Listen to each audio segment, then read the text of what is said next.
মাননীয় শুভেন্দু অধিকারী ও বিচারপতি অমৃতা সিনহা মহাশয়, আপনাদের কাছে আমি কিছু কথা বলছি। আমি জানি না আপনাদের কাছে অবধি পৌঁছাবে কিনা, কিন্তু হাজার হাজার পুলিশ পরীক্ষার্থীদের অভিভাবক এই কথাগুলো বলছি। আমরা তো পরিস্থিতির বদল চেয়েছিলাম, তাই জন্য তো আপনাদেরকে আমরা ক্ষমতা দিয়েছিলাম। কিন্তু এখনো পর্যন্ত কিন্তু আপনারা আমাদেরকে উপলব্ধি করাতে পারলেন না যে পরিস্থিতির বদল হয়েছে। একবার ভেবে দেখুন তো, সেই আপনারা ধর্ম ও ভাতাকে প্রাধান্য দিয়ে শিক্ষা ব্যবস্থাকে অন্ধকারে অন্ধকারে ঠেলে দেওয়ার চেষ্টা করছেন। আপনি বারংবার বলছেন, শুনতে পাচ্ছি যে 14,000 কনস্টেবল ট্রেনিং করে বসে আছে, আপনি তাদেরকে পুজোর আগে জয়েনিং দেবেন। আপনি স্পষ্ট করে বলুন তো কোন 14,000 কনস্টেবলের কথা বলছেন? কারণ আমাদের কোনো এখনো পর্যন্ত ট্রেনিং হয়নি, এবং আমরা 14,000 কনস্টেবল নই, আমরা 12,000 কনস্টেবল ছিলাম, এবং যাদের শুধুমাত্র ইন্টারভিউ শেষ হয়েছিল। আপনি কি কেস সম্পর্কে অবগত নন? যদি কেস সম্পর্কে অবগত হয়েও বা থাকেন, তাহলে আপনি কেন আপনার সিনিয়র উকিল পাঠাচ্ছেন এবং কেসটাকে দ্রুত নিষ্পত্তি করার চেষ্টা করছেন না? প্লিজ আমাদেরকে এই উত্তরগুলো দিন। এবং আমার শুধু উত্তর নয়, এই কোশ্চেনগুলো হাজারো হাজারো পুলিশ পরীক্ষার্থীর। একবার ভেবে দেখুন তো, ইলেকশনে তো হাজারো কেস হয়, তা সত্ত্বেও কিন্তু আজকে আপনি মুখ্যমন্ত্রী তো পেয়েছেন।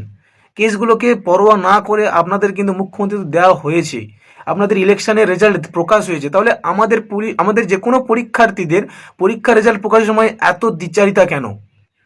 আজকে বিচারপতি অমৃতা সিনহা তিনি একটা রায় দিতে পারছেন না, ডেটের পর ডেট দিয়ে যাচ্ছেন। বিচারপতিদের নিয়োগ প্রক্রিয়া যদি পরীক্ষার মাধ্যমে হতো, তাহলে আজকের অমৃতা সিনহা ফিল করতে পারতো যে যদি পরীক্ষার পরে রেজাল্ট প্রকাশ না হয়, তাহলে কতটা কষ্টের মধ্য দিয়ে একটা পুলিশ পরীক্ষার্থী শুধু নয়, তার পরিবারকেও কতটা স্ট্রাগল এবং কতটা কষ্টের মধ্য দিয়ে যেতে হয়।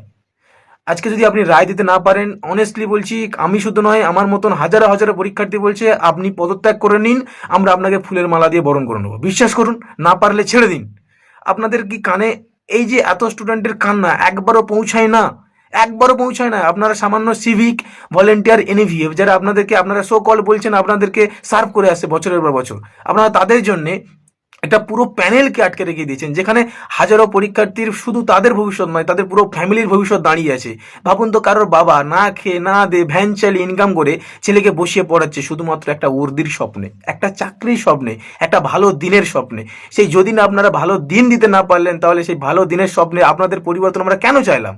এবং বাকি রইল আন্দোলন। আপনারা তো আন্দোলনে কোনো পারমিশনই দেন না, কারণ আমরা 5th আগস্ট আন্দোলন চেয়েছিলাম, আপনারা পারমিশন দিলেন না 15ই আগস্টের অজুহাত দেখিয়ে।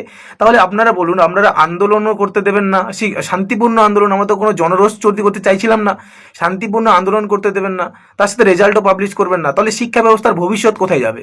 আপনারা শিক্ষা ব্যবস্থার ভবিষ্যতের মেরুদণ্ড ভেঙে দিচ্ছেন, এবং রাষ্ট্রের গণতন্ত্র কোথায়?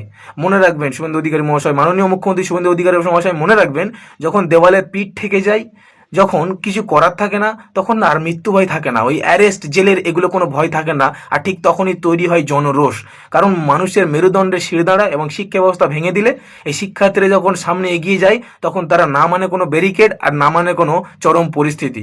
তাই আপনার কাছে আমাদের দাবি তো খুব একটা বেশি কিছু নয়, সামান্য একটা দাবি, যে আমাদের পেন্ডিং রেজাল্টগুলো প্রকাশ করুন এবং ডাব্লিউবির মেরিট লিস্টটা দিয়ে দিন, যাতে হাজারো চাকরি পরীক্ষার্থীর ফ্যামিলির বাড়িতে মুখে হাসি ফোটে।